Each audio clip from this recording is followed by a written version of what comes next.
Swiss punctuality. So here it is.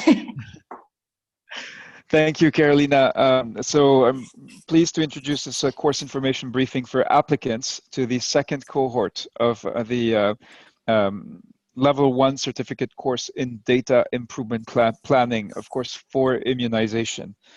So you can see some of the basic information. I hope that you have all seen and downloaded the course announcement and read it cover to cover. We're going to be covering some of the information, but not all of what is in the course announcement, so do look for that. If I could ask you to start by typing the city and country you are connecting from into the chat window. So let's, okay, Obed Nuobe from Dadyeso, Ghana, thank you.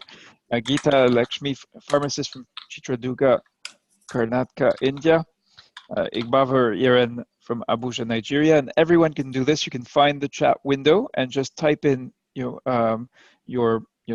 city and country. We already see your name, so you don't need to type your name again, but type the city and country you're connecting from. Great. All right, we have many more people here, so everyone can do this, and really this will give you also a sense of where applicants to this course are coming from at this stage. All right, so we are going to require, not just and expect your active participation.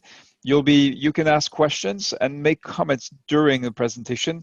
Talking during the presentation is actually allowed and encouraged, unlike what we can do in a physical room where we need everyone to be quiet so you can hear the speaker. Here you're welcome to share and welcome to be talking, chatting as we present.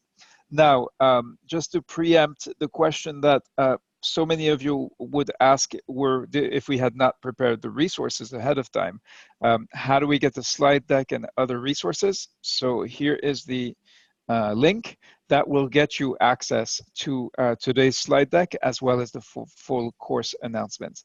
So please, there is no need to ask this question. There is a facility to ask questions. Please use that productively for purposes other than asking, can I have the slide deck or the recording? The recording will also be made available in the same way. All right, a reminder of, and an introduction perhaps for some of you as to what is the WHO Scholar Program. So WHO has used the Scholar approach, a package of interventions since 2016 to support country-level action planning and capability development. You can see that there's a growing network of people committed and engaged in this network, committed to making change for immunization, and committed to doing so by developing concrete action planning and then moving from ideas to action actually on the ground. And the premise is, and just Carolina, if I can ask you to mute yourself for now because we can hear your keyboard. I believe that's, yes, thanks. A recognition that countries may need support to plan and implement strategies and activities included in the guideline. So now I'm going to start the broadcast on the Facebook. So this is the second step, and here, this will take a couple of seconds to set up. While you can, if you haven't yet introduced yourself, please do so. And yeah, as soon as the live streaming on Facebook has started, if you have friends or colleagues who are interested and they're having trouble for any reason, or if they just can't get in because we are over capacity, so that is the right time to do it. So let me see. Yes, of course, briefing for data improvement. Planning. Yeah, so. And this will take a couple of seconds to go live on Facebook. And if you want to go, you can. We'll be keeping an eye on the Facebook comments, but basically there's people who are in the room who are going to get to ask questions. And yes, yeah, and here we go. So let me come back now to the presentation. And this is really in response to the very large numbers when we have webinars with many people registered, we will we will broadcast live on Facebook in addition to this session. So I told you this session would be interactive. So if you are on your phone, which most of you are likely to be, find the Q&A button and tap on it with your finger. You'll see a panel that opens up. I want to ask a question, and you can actually type your question there. Now, I would recommend, given the numbers of participants that are flowing into the room, that you use the Q&A to vote for the best questions once we have a number of questions that are been put in there. And again, we're looking for questions from applicants about the about the data improvement planning course. So first, to get to kick off, the Q&A is one way in which you can ask questions about this second cohort of the data improvement planning course. But we're also going to ask you questions now by asking you to complete a poll. So I'm going to kick off the poll here, and you're going to see one or more questions on your screen. So answer as quickly as you can, and once enough people have answered, we will share the results so you can get a feeling for who is in the room. So we have 3 questions for you. So how did you find out about the WHO data improvement course? What level of the immunization systems you mainly work, and what has been your involvement with data improvement? So let me launch the poll, and here you will see now on your screen the options, and I'd like you to select one and then click on next, because there's several items. I believe there's actually, we added a 4th question. Yeah, the 4th question asks you if you have participated, how you have participated in the WHO Scholar Program. So if you'd like to, on your screen, yeah, you need to go to just tap on the option that corresponds. You're now viewing the questions. There you go. Yeah. So we have 3 people, 4 who most of you seem to have received the announcement via a mailing list, and we did send out an email announcing this session as well as a new course. And then we have invitation received from WHO Scholar Course alumni. That is the runner-up. So once you've selected question 1, go to the next question. At what level of the immunization system do you mainly work? And here we have around 40% province, state, zone, or region, 32% around 30% around the 3rd district, and around a quarter from the national or central level. So please, once you've finished question 2, move on to question 3. What has been your involvement with data improvement? There's a few of you who are just not involved. A third who provide support to country MOH. Another third who are not directly responsible but contribute. And 40% of you say that you are directly responsible for data improvement. Okay. How have you participated in WHO Scholar Program? That is the final question that many of you are working through. So for a third of you, this is the first time you've heard of the program. So a warm welcome to you, especially as you're hearing for the first time about the program. A fifth of you, we understand your frustration because you've applied, but you have never been accepted yet into a scholar course. So thank you for your persistence. Thank you for attending today's briefing. We hope to provide some unambiguous information about what it takes to be accepted into one of these courses. A few of you had been accepted but did not finish the course. So we understand there can be, this a demanding, rigorous course. So there may be completely valid reasons for why that happens. And thank you. There are 20 Scholar alums in the room. We'll be calling on you to share your experience of this course today. 5 who are also accompanists, and 24 of you are also in the Impact Accelerator. All right, so let me now share these results. I've been giving them to you live as they've been coming in, but here you can see now the numbers, and let me see if I can,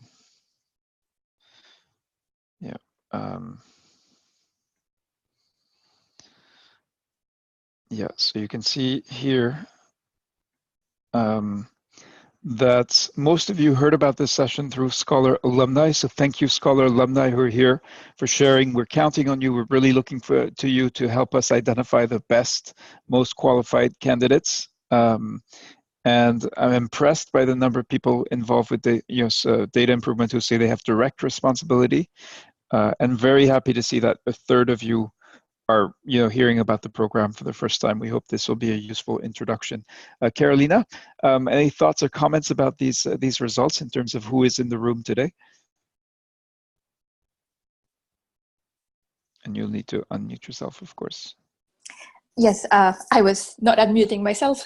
So for me, it's surprising a little bit that it's word of mouth in a way that you have heard from others.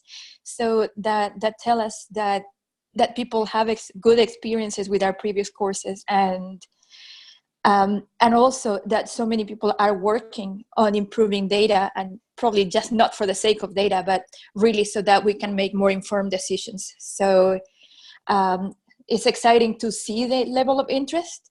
I also may announce now that these courses are not easy, but they are doable if you put on the effort and really work consistently. So welcome to this briefing again. Great, thank you, Carolina. All right, so first of all, the practical information. You should have seen this document. This is the course announcement. This contains the critical information you need to read through carefully, because reading through carefully will actually improve the chance that your application will be selected. There's information in the course announcement that will help you correctly fill out the application. And if you have not seen this yet, yes, please do so. I'll paste it in here into the chat window, the link to the course information. Now, a reminder, do use the Q&A tool. Go ahead and ask your questions, the questions you may have. I appreciate the fact that you may want to hear first the briefing and then ask any questions that the briefing hasn't answered. So first of all, what is the course about? In 2018, the course lead Jan Grevendonck defined the overarching aim in the following way. He is developing a handbook to guide countries in continuously improving data quality and creating a data use culture. So this is quite an ambitious aim and requires a new approach, an innovative learning approach, because conventional training is unlikely to help achieve such an aim. And this is the avowed purpose of this course is to provide that methodology that can help contribute to achieving this overarching aim. Now, the course itself has specific learning objectives, so this is much more at the individual level. This is what we would like you to be able to do by the time you have finished the course. So you can see the objectives here. Again, ask yourself, are you currently able to do this? Yes. If you can already do this, you may not need the course. And then the second question is, if I learn to do this, if I become better at doing these three things, will this actually help me make a difference in my work? Will this help me do better in my job? Will this help me improve the quality of data where I work?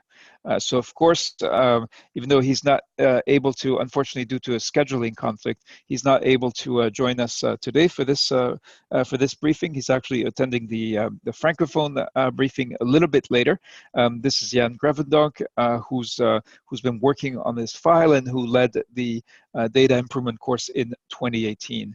Now, alongside Jan, there were a large number of contributors from many different organizations, as well as parts of the World Health Organization involved invited to contribute in 2018, and I believe a very large number of them contributed in various ways. This was definitely a very large group effort, and I want to thank all of the individuals who contributed in 2018 and who've already indicated that they're likely to contribute for this second cohort. So by connecting to this course, by participating in this course, you will be in various ways interacting with many of the global file holders and leaders on this issue of data improvements from WHO and partners. Yes, Carolina? If I may add,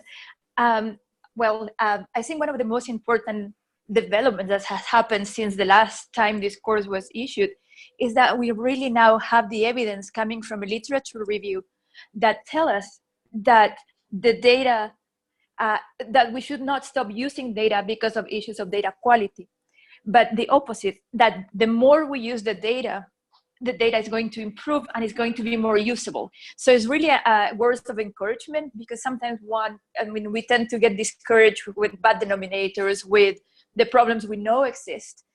But just there is a hope there that by using this data, imperfect and all, and going through these processes that are going to be taught in this course, we can improve the data, we can make it more usable, and then we can make better decisions.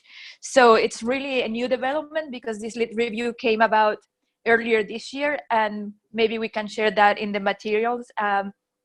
It was a big effort, the scoping review by PATH and PAHO, and also SAGE, the Strategic Advisory Group of Immunization Experts of WHO, had a working group on data and came to all these conclusions. So it's really exciting what's happening here, that through this course, you will be able to use the data to understand better how to use it in spite of its difficulties, which in turn will make it better and hopefully will help us vaccinate more people.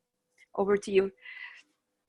Great, thank you, Carolina. It'd be good to share to share that perhaps with the applicants, and to add that to the resource folder, so people can go and find that, see that that information.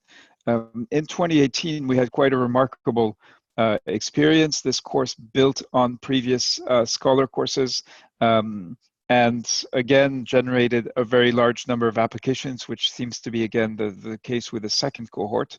So in 10 days last year, there are over almost 1,500 applications for the English speakers, an equivalent number for the French speakers. You can see the numbers here. A large number, a cohort of 400, basically around 400 participants joined the Scholar community, and 2/3 of them were awarded a certificate by WHO for their on the basis of their participation. Now, also remarkable, a large number of people who had completed previous Scholar courses volunteered to support learners in this course, and today there's a very strong cadre or core of accompanists who will be supporting you, those of you who are selected by WHO through this course, so you will not be doing this alone. Of the many experts invited from the 9 global partners, more than half of them contributed to the course in various ways. And again, you can see here the output of the course. This is not an academic exercise. So in the course, you will be working on developing your own data improvement plan in your, specific to your context. So wherever you are working, you will be using what is provided in the course, the resources, the activities to feed your thinking. How am I going to improve data in my context? And so these 265 participants from 50 countries developed 2,354 pages of data improvement planning. Now, the number of pages doesn't tell you about the quality, but because it was peer reviewed through the course process itself, we found that the quality, in many cases, people have reported that they are actually now using the plans in their daily work, and that is the avowed purpose of the course. Another output of the of last year's cohort, of the first cohort, is that, and a key resource that I'm very eager to share with applicants to the course, is whether or not you are accepted to the course, you can already find through these links the 6 webinars that were produced for you in the context of the course last year. These were open. This was an open webinar series, and this is a great resource if you want to go and learn more about the topic before you receive the news from WHO about your selection, and you can use these resources whether or not you are selected. Obviously, with these numbers, as you can see, with 1,500 applicants for 400 seats, even there may be just even qualified applicants who will not be selected for the second cohort, and that will of course justify the organization of a third cohort. Now, participants said very nice things. This is a kind of random sampling of of sort of positive comments, but the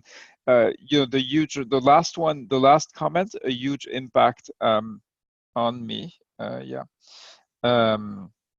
is I think reflects the feedback we got from many participants in last year's course. That course actually changed how they think about data, led them to consider its importance, its relevance, how important a priority it is for participants in their work, that changed. And that's a very impressive outcome from our perspective as educators, and a very relevant and interesting outcome from the perspective of the WHO subject matter experts who are supporting countries precisely to lead this kind of change. So again, to recap, here's who should apply. And really ask yourself these questions. If you apply just because you are seeking an opportunity of any kind and hoping that somehow you'll get lucky and get in, that is probably not the right approach. If you can answer these questions, do you make decisions or do you help others make decisions based on analysis of immunization data? Do you consider that the current limitations of data you work with constrain your ability to make decisions? Then you should consider applying. Now, the selection criteria are enunciated in the course announcement, which I shared in the first slide, so I encourage you to go and read that carefully. There's some questions that many people miss, including otherwise qualified candidates who do not get in because they missed some of the basic requirements of the course that are presented. So let me pause here and see if there are questions. So from Mir Arsalan, who asked, data is one of the main pillar and key indicator. How can we avoid fake data? Does this course provide such learning? So the short answer is, the question of the reliability of data is an important consideration in the course. Carolina, would you like to? I would say we would show you ways that you can analyze the data to suspect fake data. But of course, it cannot be proven just looking at numbers, but it will give you tools to identify patterns that are a little suspicious. Over. Right. All right, so that is for Mir Arsalan. Let's, Mohamed Toure asks, and thank you to those of you who've already answered, is this a paid course? No, this course is offered by the World Health Organization to support countries in developing their capabilities and capacities as part of the WHO Scholar Program. There is no cost to participants.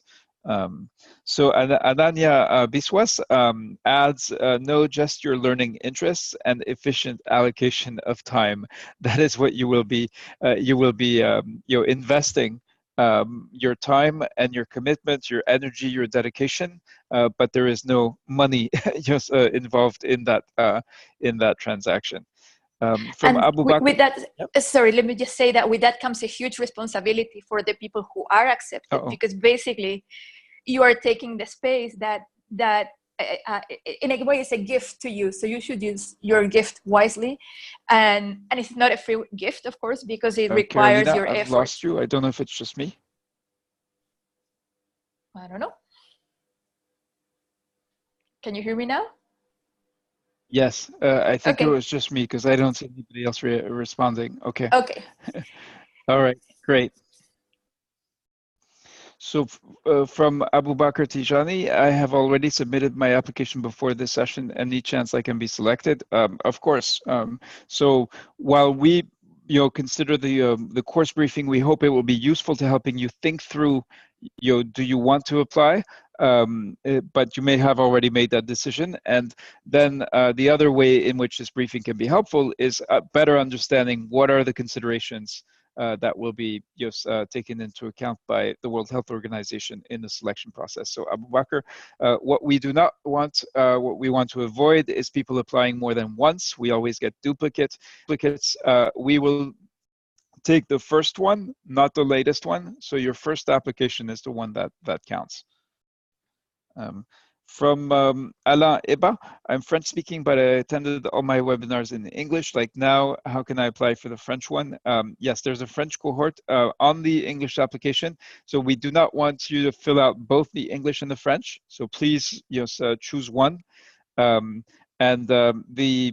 briefing session for this course is actually happening at 3 p.m. Geneva, so 2 hours after the start of the English language one. Perhaps Charlotte or Ananya, you can give Alain Ebat the information for the French briefing, or otherwise Alain Blaise and Vasiliki should be able to do it. Gubenga Stephen Akinola, is a certificate going to be issued for all the participants? That's a good question. I'm going to cover this a little bit later in the briefing. So let me see. So yes, there will be a certificate issued, a certificate from the World Health Organization for this, for people who meet all of the requirements of the program. And this is about more than just participation or attendance. Attendance is a part of it, but it is actually about the quality of the work produced. So let me leave some of these other questions aside for now. I've answered a few, I'll come back. Want to give you a snapshot of, as of Thursday morning, so 24 hours ago, who were the applicants for this course. So we had at that stage yesterday 340 applications, again, around a quarter of the applicants are women. The region of professional focus is overwhelmingly 80% from the African region. Also, although you can see that Southeast Asia and the Eastern Mediterranean are also represented. We also have a few people from the Americas and the Western Pacific region.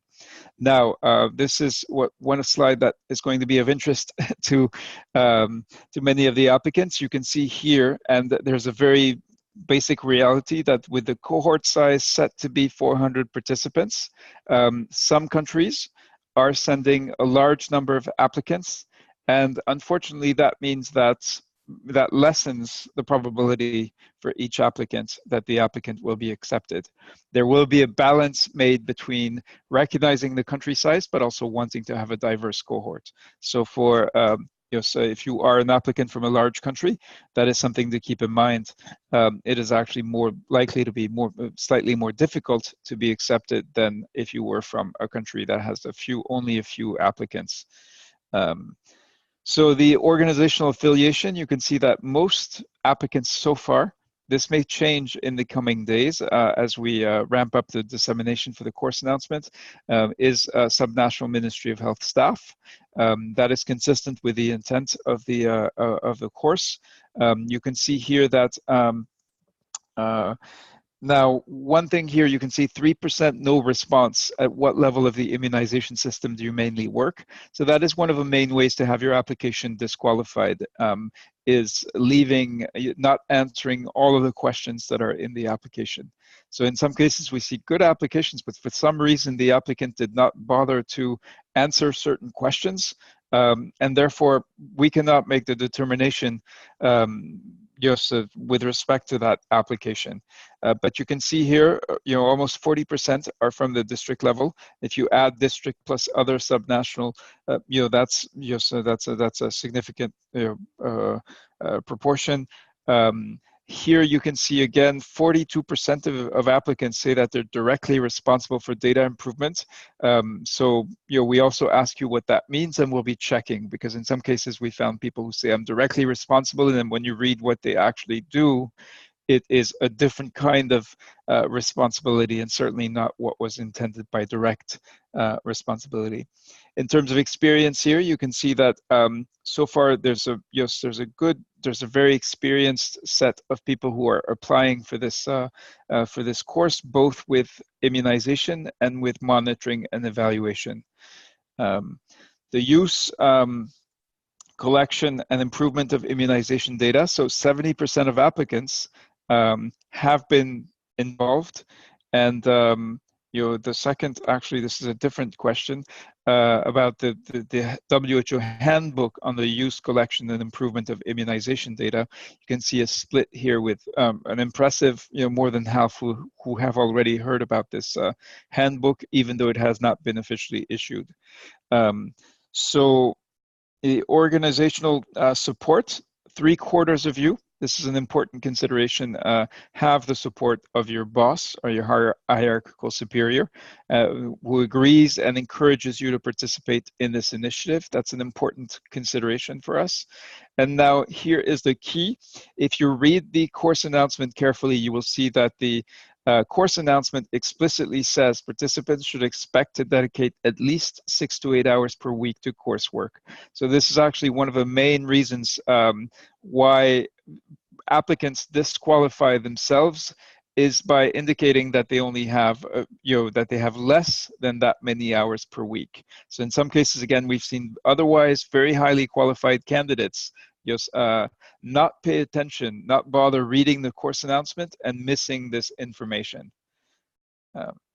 So have you taken a course delivered mostly or fully online before? So this is not a selection criteria, and it helps us figure out how to best support the cohort, but it's an important consideration.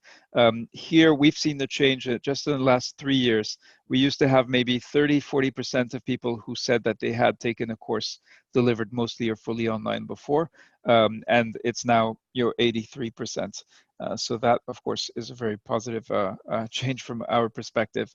Now, Carolina, what would you, so 2 things, what are your thoughts looking at the what we know about the current applicants, and what would be your advice to potential applicants as they consider 2 questions? One, do I apply? And second, what do I put into my application? I would say that the first thing is, do I apply? It's a very important question to ask yourselves. This is not, again, not easy. The certificates are not gifts. They are, you have to earn them by working systematically week by week, and that requires time and commitment. So the first question is, do I have that time and that commitment? And second, it's, am I going to be using what I learned in this course, so you not take it away from other people who may be more likely to use it and can benefit more the immunization program in their countries? If you do decide to take the course, don't rush through it. Really be conscientious, think about it, learn. It's not about the certificate. It's really about thinking differently and thinking, how can I make things better in my own context? Thank you, Carolina. All right, let's look at the questions again. Okay, so I'm going to ask participants to go to the Q&A tool and vote. There are currently 15 open questions in order to know which ones we should answer. So I'm going to take out the ones. So Jimmy Ogwai from Uganda used the Q&A to say hi. That is not the intended purpose. Please use the Q&A to ask questions about the directly relevant to the briefing. Even though, Jimmy, we also say hi back to you. All right. So please go in and you'll see the little hand icon with a raised thumb, and so please use that to, let me go back to the slide that demonstrates this. So please vote for the questions you want answered. Of course, if you have a specific question we haven't addressed yet, then that is when you should add a question. So go ahead and vote on the best questions, and then we'll go back and pick out the ones that have the most votes. All right, so I see Gertrude Owusu Ansa has 2 votes. Okay, 3 votes now. How will this program help me as a regulator with the Food and Drug Authority in my country? Carolina? It's not directly related because this deals mostly with vaccination coverage data. It can give you an idea of some principles about data consistency, about triangulation, that might be of use, but it's not quite directly related. Okay. Okay, and okay. Livingstone SM, please, I want to know how to use routine immunization data for process evaluation. So Livingstone, this briefing is for questions about the course, not about the topic of the course. But Carolina, I'm sure will have, we should be able to provide an indicative answer. And Carolina, you'll need to unmute yourself again. Yes. Yes, indirectly, yes, you can use some of the data for process monitoring. Again, it focuses a little more on number of people vaccinated, numerator and denominator for coverage data. But again, the principles can help you with other types of data, including, for example, sessions held, etc., that are used in the triangulation part of the analysis and use of data. Over. Okay. The next question is from Lydia Ogutu. There have been many attempts by many organizations to use electronic medical records, for which a lot of challenges have been experienced. Worse, loss of data when the systems break down. How best can this be implemented without having to lose data, since it is time-saving and does not require a lot of space for archiving of the many registers? Also, several registers can be managed at one point. I believe that's also a complex topic and a set of issues, but again, this one's for you.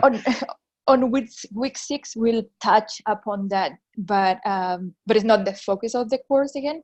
And it's not only about what the tools can do, but it's also the context of that world where that tool of digital health is working. So there's a context of infrastructure, there is a context of governance, etc. So we'll touch upon that on week 6. All right. And Dr. Anika Chowdhury, how do we correlate the consistency of immunization data with reference to data obtained from other programs as well? Are there any validation methodologies? That's something that, again, will be touched upon during the course. It's called triangulation, and it's covered a little bit on when we talk about data use and data use culture on week 3. All right, Sulyaman Lansana, I'm here with my team participating in the briefing. However, this is our first time to be part of this or even know about it. Our operation requires team members being grounded in data quality improvement. Please, can you tell us the procedure for application to the course? So Ananya Biswas has already answered. Every detail is given in the application brochure. You have to individually apply by the 22nd of July. And Sulyaman, first of all, a very warm welcome if you're just discovering the program. There's now an established community that that is a very open and inclusive community. So you and your team will be very much welcome to and encouraged to apply. Actually, let's see if we can hear from Sulyaman. Let me just go to the,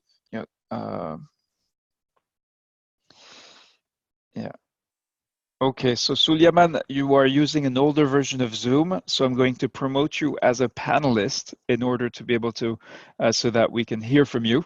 And we'd like to hear more about, so this may take a second, unless there is a technical issue, which this sometimes happens as a result of trying to bring somebody into the panel. So I'm sorry if that is what seems to have happened here. Yeah, so Sulyaman seems to have disappeared from the briefing. Okay, I'm going to keep that question open because it'd be great to hear from him. If there are any others who are here for the first time, we'd love to hear from you and specifically ask you to to speak. Let me just. Okay, but I think it did not work as planned. Yeah. All right, we'll see if we can get Sulyaman later. I'm going to stop again with the questions. I see you, and I encourage you to vote on the most interesting, relevant ones. What I want to talk about next is the actual course structure and process to give you a sense of how is this actually going to work. So, of course, if you are a Scholar alumnus, you've taken Scholar courses before, you know a lot about this, which is why I'm actually going to turn to some of you who are alumni to explain it, and especially if you have participated in the data improvement course in 2018. So in a Scholar course, you'll be working in 3 different spaces, 3 different levels, if you will. And you can see, there is a community, which is a kind of free-for-all where there is free-flowing conversation dialogue, but it's also where you post the open assignments, the homework that you need to get done each week. So the open assignments mean everyone, once you have finished your work, you can go and look at what your colleagues have done and learn from it. That's a very important dimension of so of form of peer learning in the course.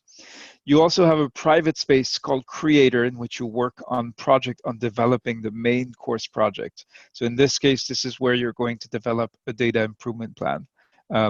This project is yours, you own it, you develop it, and then you will get the benefit of peer review from others who will be looking at your plan. Okay, Sulaiman Lansana has, let me, Sulaiman, are you able to speak to us?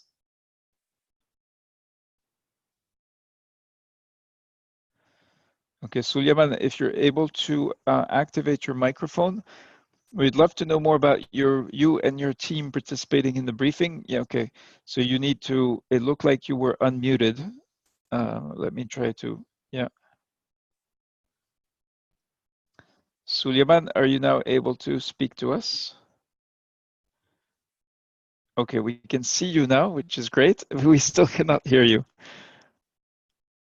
All right. And I really wanted to, I'm calling on you really to make the point of how much we appreciate newcomers, people who have not been in this program before and stand to benefit. I'm just sorry we don't seem to be able to hear you. It looks like your microphone is simply not working. I see you are here with colleagues. Yes.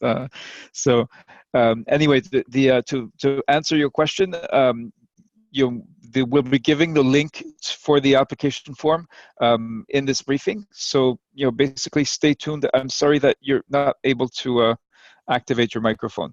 To get back to the course structure, so here we have the private space for project development known as Creator, and then we have the weekly discussion group. And this is important because it's the one time where we're all connected together. It's a very powerful moment, and the focus is again on peers, colleagues, making presentations to each other and giving feedback to each other.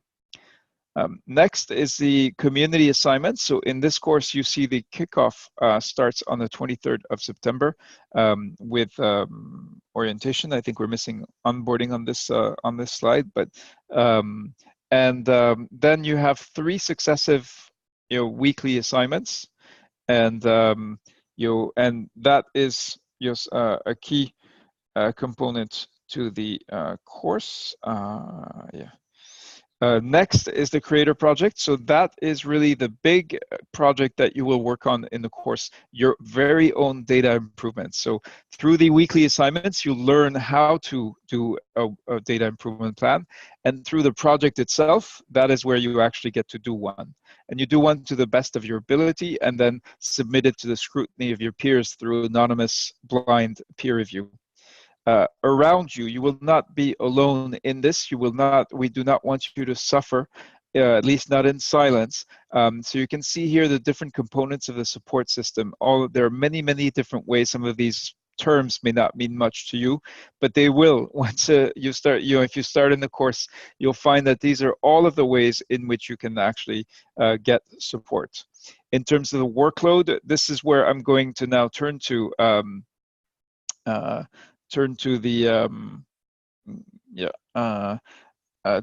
the alumni who are in the room. So I'm going to lower all hands, and I would like to ask you to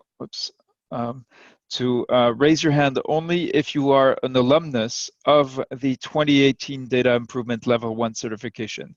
So please only raise your hand if you actually took this course and would like to share your experience of it, and also your advice to applicants about the application and about, all right, so there seem to be very few. I know there are many more alumni in the room than those who have raised hands. So let's go to, all right, Charlotte and Gift. All right. Let's go to Charlotte. Charlotte Mbou from Cameroon. Completed this course in 2018. Charlotte, hello. Yes, good afternoon, Reda. And welcome. Good afternoon Thank to you as well. Please, yes, it would be great if you could share for the applicants today who are either have or are considering applying two things. One is your advice. How do how do I know if I should apply for this course? And second, if I apply, what should I expect to gain from the course itself? But what do I need to do to make sure that I finish? So three things really. Why should I apply? Second, okay. what to expect? Yeah. Okay, thank you, Reda. Before I go to answer your questions, I would like to just highlight the fact that I am EPI data manager. So I deal with data on a daily basis, and it was absolutely a necessity for me to do the course. When I saw the opportunity, I just had to embrace it because we are always having data issues. Problems of under-reporting, over-reporting, and missing information and errors here and there. So it was, to me, it was expedient to do the course. And I think anybody that's in the same situation like me, it would be a good opportunity for him or her to take part in this course. Now, if you are to apply, very important to answer all the questions and be as real and as pragmatic as possible, and it's important to clearly highlight the context in which you are working and why it is important. Think about time management, time dedication, and everything. Commitment, your commitment to the course. Now, my advice to those who are going to begin the course, better prepare yourself psychologically, time-wise, because as Carolina said, the certificate is not a gift, it's not given, you work for it. So if you should make sure that you have a good internet connection and that you can actually dedicate 6 to 8 hours a week for the work. And do not postpone. Procrastination is not good. When there is a deliverable that the course requires of you, just go ahead and do it. Don't say I'll do it tomorrow. When you have the opportunity, do it as soon as possible. And the webinars too are also very helpful. Without the webinars, I don't know if I could have made it through the course. And then take advantage of the companies. I'm sure if I went through the course, it was thanks to the help of companies. I think that is the little advice I can share to future courses and future course members and future applicants. Thank you, Reda. Thank you very much, Charlotte. Hello. Yes. Hello. Yes. Is this Suleiman Lansana? Yes, indeed. This is Suleiman Lansana. Okay, wonderful. Wonderful to finally be able to hear you. So can you tell me where you are connecting from, sir? And tell us about your team and what has brought you to this briefing. All right, thank you indeed for giving us this preference. I have been trying as much as possible to get a bunch of my team members to actually attend this. However, with the competing activities, with the competing priorities, I have up to 8 or 9 of them here with me, and we are in the same hall just listening to this. We are from Sierra Leone, West Africa. Sierra Leone, West Africa. Yes, and we are working for Maristopes International, and this is a country program that works with the Maristopes International Partnership, and we work on a wide range of sexual and reproductive health activities, and as well we cover some part of immunization. We do cervical cancer screening for women, and do some cryotherapy treatment. Because of our involvement, direct involvement into health system, we are every day collecting data around our clients, both personal and service data. So when we saw this kind of opportunity, we were so happy to be part of it. However, as I said, this is the very first time, and in fact, it's the time that we've known about it. We've never known about this. Throughout my training life, my professional life, searching for programs like this, I've not seen this one, but somebody just sent this one to us, and which is directly from our country director. I am heading the monitoring and evaluation team and under the operations unit. So it's really, really very important, because what is happening in our program is that we use a bunch of data. We rely on evidences. We rely on insights created from our data and from our field operation to actually make decisions. And if this is happening, ensuring that we have a very good plan to improve our quality going forward in our program, in our implementation, is really, really but important. Because having the wrong data, having what is not correct from the field, you will end up making the wrong decisions. You will end up making decisions that will not create the impact in the lives of the people that you want to create impact in. So one of the things I could think of, because of our direction or the direction of our work, is to ask a question here now, that how we as a team, because we are always willing to do, make a contribution to immunization across the world, or specifically West Africa. So maybe you can share that with us, if there is a kind of, we are doing that, but to which extent we can expand that. If there is anything else that you can tell us, for us to meaningful contribution, that can be fine. So maybe somebody would want to talk in my team to also say something, just a minute. Yeah, a quick one. Thank you so much for the opportunity. So across the country, MSSL, or the organization we are working with, work across the country, yeah? And we collect a lot of data, as my colleague has said. And so during immunization periods, we partner, because we're already partnering with MOHS, Ministry of Health and Sanitation. And so we give a lot of support in the area of moving with staff, materials, immunization materials across the country, yeah? So we are always part and parcel of this, but it's critical in as much as that data is collected and analyzed at a government level. We do collect a lot of data well from our beneficiaries, you know, in our operational communities. So analyzing this data for decision making, we thought is very, very critical. I mean, for us to be part of this training and we participate in this brief so that we can learn more. Yeah. Thank you. Great. Thank you. Thank you so much, Suleiman Lansana and colleagues, for this introduction. Glad that you have discovered the existence of this program. And we only have 8 minutes left, so let me think of the best way to use these 8 minutes. Of course, Suleiman Lansana, you and your colleagues are welcome to apply.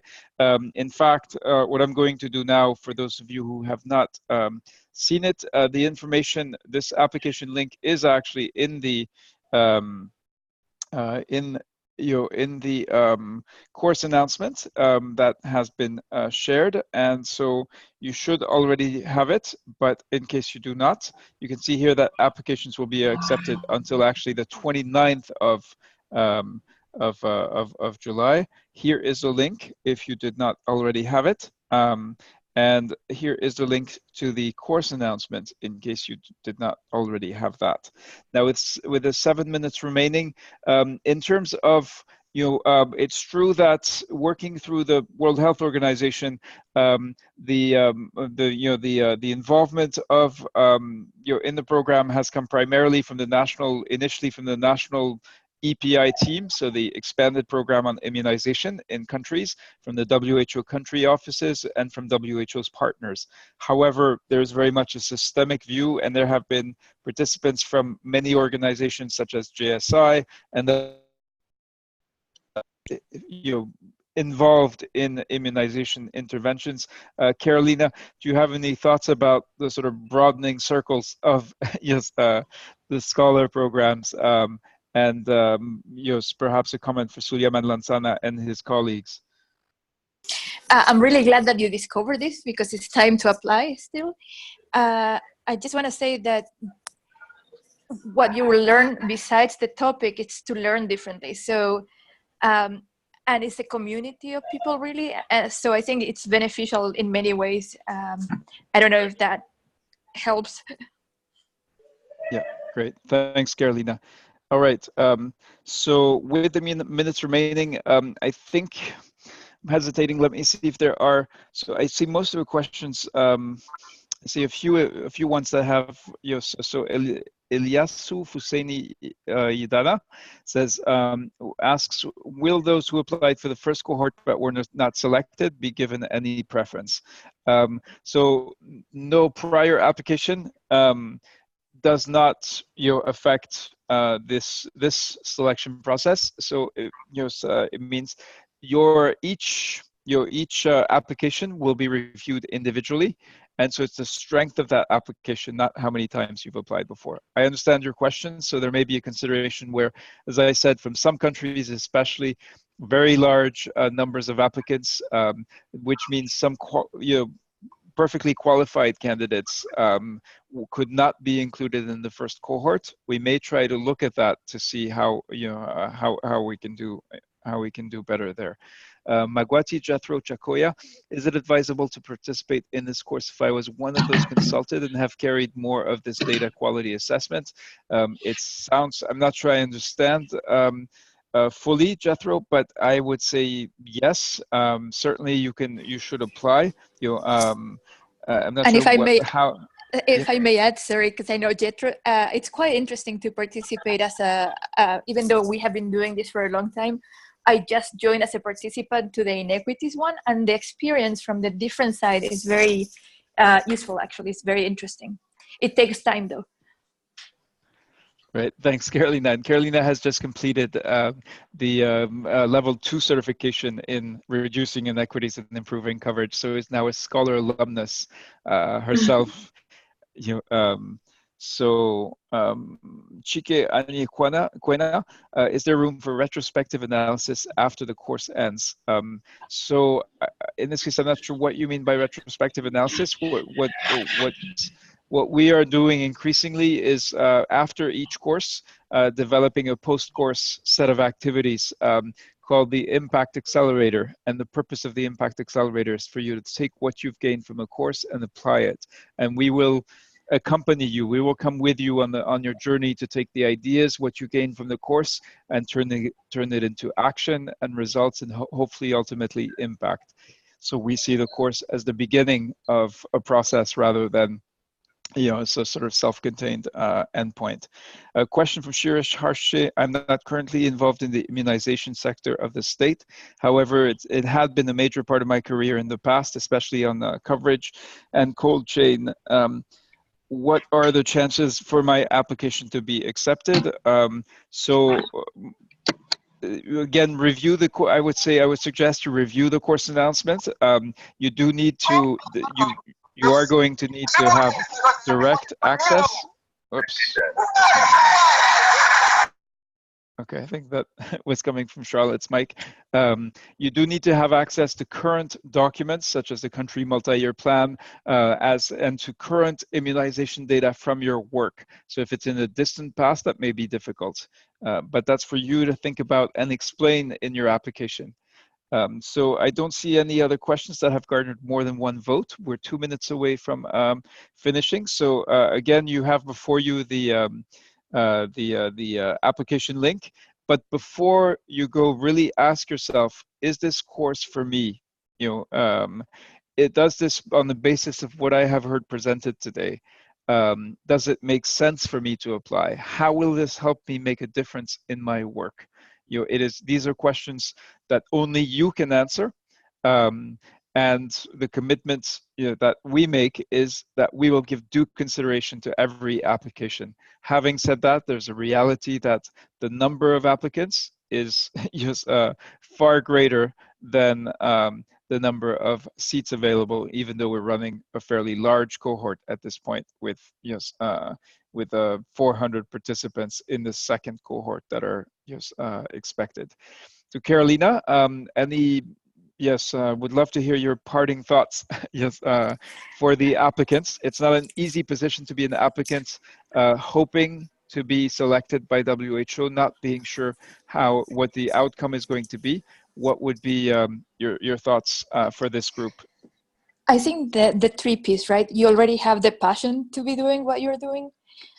You need to have the patience to see if you're accepted here, and the perseverance to keep trying, to keep joining the webinars. There are open webinars that you can participate.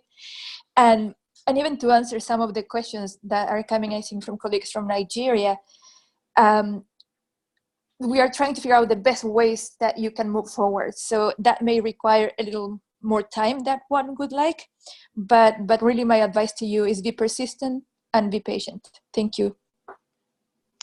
Thank you, Carolina. And with that thought, again, make that decision, think critically about why you want to do this. You have until the 29th of July to submit your applications. And you now have the link, which is actually already available in the course announcement. Please read carefully before you apply.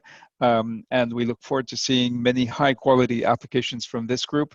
Certainly, the fact that you made the effort to join this session and to participate in it will not harm your application. And as Carolina suggested, you can and will receive the recording for this session as well. So for those of you who attended, if you want to review and watch any specific points again. Thank you so much for your attendance today. I'm going to give the, if you would like the slide deck, and there are some very good resources linked irrespective of what happens to your application, and that includes the 6 webinars already available. Those you can watch on demand at your own leisure. You can also download them and then really learn about this topic before the course even starts. So thank you, wishing you well, and wishing you that you will put together a strong application that will be given due consideration by WHO and selected, so that we see you in September as you're joining onboarding for the course. Thank you. Thank you to the alumni and accompanists who joined. I'm sorry we could not hear from more of you, but we appreciate, I hope that applicants can feel the energy coming from you, and can feel that this is worth doing. Yes, if it can get people this motivated, this engaged. Thank you and take care.